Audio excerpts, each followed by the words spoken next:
Compass ধারাবাহিকে আজকের পর্বে দেখা যাবে মাহি ও অরিন বলতে থাকে মোনাদি নেহাত ছোটদা ভাইকে ভালোবাসে, তাই মোনাদি এভাবে ছুটে এসেছে। আর কম্পাসকে দেখো, ও যদি ভালোবাসতো তবে এভাবে ছোটদা ভাইকে ঠকাতে পারতো না, এভাবে এভাবে ছোটদা ভাইয়ের সঙ্গে বিশ্বাসঘাতকতা করতে পারতো না।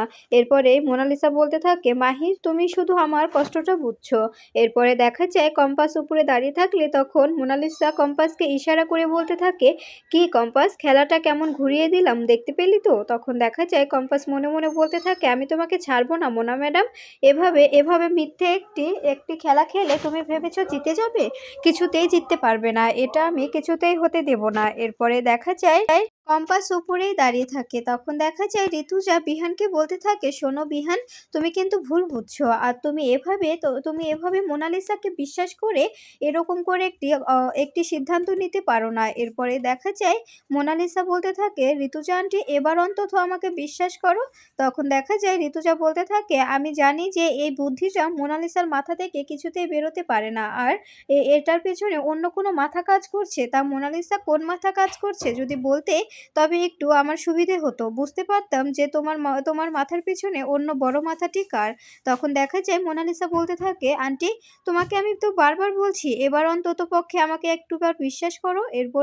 এরপরে দেখা যায় বিহান মোনালিসার সঙ্গে বেরিয়ে যায়। এটা দেখে অবাক হয়ে যায় সবাই।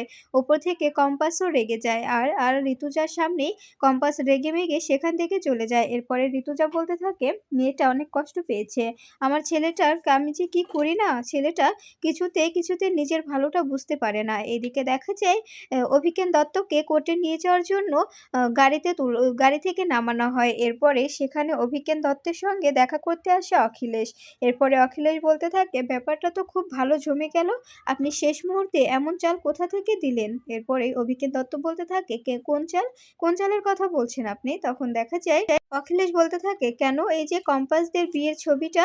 এদিকে দেখা যায় কম্পাসের মায়ের রুমে এসে কাপড় গোছাতে থাকে আর বলতে থাকে, মা আমরা এখান থেকে চলে যাব, তুমি ভয় পেও না, আমরা আমরা একদম নিরাপদে থাকবো। আমি তোমাকে বলেছিলাম না তোমাদের নিয়ে আমি আলাদা থাকবো, আমি আলাদাই থাকবো, তাই তোমাদের নিয়ে আমি চলে যাব। এরপরে কম্পাসের বাবাকে বলতে থাকে, বাবা তুমি একটু সাবধানে থেকো, বাইরে বাইরে সব সব শকুনের দলেরা আমাদের তিনজনকে খাওয়ার জন্য চারদিকে ঘিরে আছে, আমাদের ওদের হাত থেকে নিজেদের রক্ষা করতে হবে।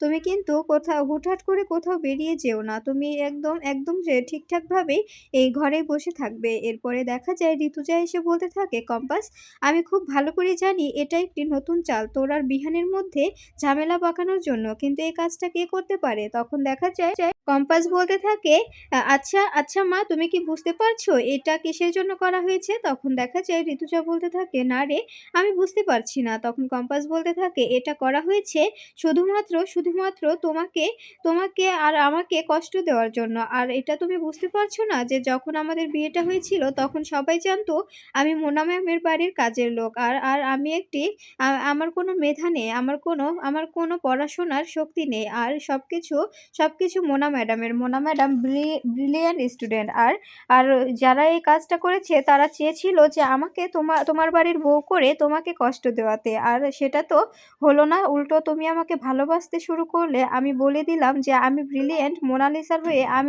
আমি পড়াশোনা করি, আর আমি ব্রিলিয়ান্ট হয়ে দেখাবো। এসব কিছু দেখে তুমি আমাকে ভালোবাসতে শুরু করলে, এটাতেই ওনাদের সমস্যা হয়ে দাঁড়ালো। এখন সেটাকেই কাজে লাগিয়ে এভাবে আমাদের হেনস্থা করছে। মা তুমি বুঝতে পারছো? তখন দেখা যায় ঋতুজা বলতে থাকে, এমন কাজ কে করতে পারে? তোর কাকে কাকে কাকে সন্দেহ হচ্ছে তুই বলতো? এদিকে দেখা যায় অভিজ্ঞান দত্ত অখিলেশের কথা শুনে অবাক হয়ে যায় আর বলতে থাকে, এসব কি বলছেন? আমি আমি এরকম চাল দিয়েছি মানে? আমি কোন চাল দিয়েছি? তখন অখিলেশ বলতে থাকে, কেন আপনি কিছু জানেন না? মোনালিসা যে কাল রাতে আমাদের বাড়িতে গিয়ে কত হন্তদন্ত করলো। এদিকে দেখা যায় মোনালিসা বিহানের ফোনের অপেক্ষা করতে থাকলে তখন শ্রেষ্ঠা এসে বলতে থাকে, কি ব্যাপার মোনালিসা, তোমাকে এত খুশি খুশি লাগছে কেন? আর রাতে বিহান তোমাকে ছাড়তে এলো কেন? ও বাড়িতে তুমি আবার গিয়েছিলে, কি হয়েছে ও বাড়িতে? আমি কম্পাসকে ফোন করলাম কিন্তু কম্পাসও ফোন ধরলো না, কি হয়েছে? তুমি আবার ও বাড়িতে গিয়ে কি ঝামেলা পাকিয়ে এসেছো? যদি বলতে তবে একটু বুঝতে পারতাম। তখন দেখা যায় এদিকে বিহান রেডি হচ্ছে মোনালিসার সঙ্গে ঘুরতে বেরোবে। আর তখনই ঋতুজা এসে বলতে থাকে, "কি ব্যাপার বিহান? তুমি কি কোথাও যাচ্ছ? কোথাও বেরোচ্ছ?" তখন বিহান বলতে থাকে, "হ্যাঁ, আমি একটু বেরোচ্ছি।" তখন ঋতুজা বলতে থাকে, "আজকে তো অভিজ্ঞান দত্তকে কোর্টে তোলা হবে। তুমি কোর্টে যাবে না?" তখন বিহান বলতে থাকে, "না মা, আমি কম্পাস ভৌমিকের বিষয়ে আর কোনো কিছুতে নাক গলাতে চাই না। ওর ব্যাপারে আমি কিছুতেই আর জড়াতে চাই না। তাই আমি ওর ওর ওর কোনো জায়গায় আমি যাব না। ওখানে আমি যেতে চাই না। আর ওকে বলে দিও ও যেন এ বাড়ি থেকে চলে যায়। আমার তবে একটু সুবিধা হবে। ওর মুখটা আমি আর দেখতে পারব না।" এই কথাটা শুনে অবাক হয়ে যায় ঋতুজা। ঋতুজা বলতে থাকে, "কি বলছো তুমি এসব? কম্পাসকে তুমি দেখতে চাও না?" তখন বিহান বলতে থাকে, "না মা, আমি এটা ভেবেছিলাম যে মোনালিসা খারাপ মেয়ে। কিন্তু মোনালিসা তো খারাপ হয়েছে শুধুমাত্র আমার কারণে। আমার ভালোবাসা পাওয়ার জন্যই মোনালিসা এত কিছু করেছে। কিন্তু কম্পাস তো এই সবকিছু জেনে বুঝে আমাদের প্রতি প্রতিশোধ নেওয়ার জন্য করেছে। আর কম্পাস যদি আমার সামনে পড়ে তবে আমার অনেক অস্বস্তি হবে। তাই বলছি কম্পাস যেন আমার সামনে না আসে, ওকে এখান থেকে চলে যেতে বলো।" এদিকে দেখা যায় অভিজ্ঞান দত্তকে কোর্টে তোলা হলে তখন কম্পাস আর ঋতুজা দুজনেই কোর্টে চলে আসে। আর সেখানে কম্পাসের উকিল বলতে থাকে, "মহামান্য আদালত, আমি আপনার কাছে অভিজ্ঞান দত্তর হয়ে শাস্তি ঘোষণা কামনা করছি।" তখন দেখা যায় উকিল বলতে শুরু করে, আ আমা আমাদের শহরে বকলিয়ামে যে ফ্যাক্টরিগুলো আছে সেখান থেকে কিছুদিন আগে গ্যাস লিক করেছিল। আর সেখানে ছিল ট্রাফিক সিগন্যাল। আর সেখানে অনেক বাচ্চারা, অনেক শিক্ষার্থীরা, আরও অনেক বৃদ্ধা মানুষ অসুস্থ হয়ে পড়েছিল। তা নিয়ে কোনো আক্ষেপ জানাননি এই অভিজ্ঞান দত্ত।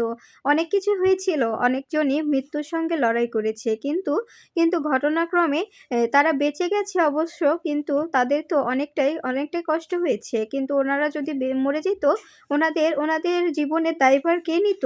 এরকম বড়লোকদের জন্য গরিবদের প্রাণ অযথাই হারিয়ে যেত। এসবের জন্য তো কেউ আর দায়ভার নিত না।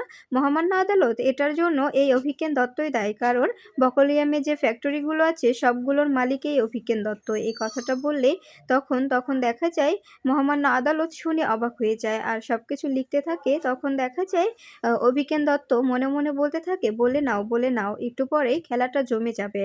এরপরে দেখা যায় অভিজ্ঞান দত্তের উকিল বলতে থাকে, আমি ওকালতনামায় একটু পেস্ট করতে চাই। তখন দেখা যায় মহামান্য আদালত অর্ডার দিয়ে দিলে তখন উকিল ওকালতনামা পেস্ট করলে তখন দেখা যায় সে বলতে থাকে, আমার এই কেসটা উনি নিজেই লড়তে চান। মহামান্য আদালত ওনার কেসটা উনি নিজেই লড়তে চান যে ওনার কেসটা উনি নিজেই লড়বেন। তখন দেখা যায় মহামান্য আদালত অর্ডার দিয়ে দিলে তখন অভিজ্ঞান দত্ত বলতে থাকে, আমি ঘটনাস্থল থেকে আবার সবকিছু শুরু করছি। মহামান্য আদালত, উনি যে আমার বিরুদ্ধে অভিযোগগুলো আনলো সবগুলোই মিথ্যে, সবগুলোই ভিত্তিহীন। আর ওখানে কোনো বিষাক্ত কেমিক্যাল তৈরি করা হচ্ছিল না। ওখানে হচ্ছিল বেবি মিল্ক, আরও অনেক কিছুই, আরও প্রোডাক্ট তৈরি হচ্ছিল। ওখানে কোনো বিশুদ্ধ খাবার তৈরি হচ্ছিল না, কোনো বিশুদ্ধ কেমিক্যাল তৈরি হচ্ছিল না।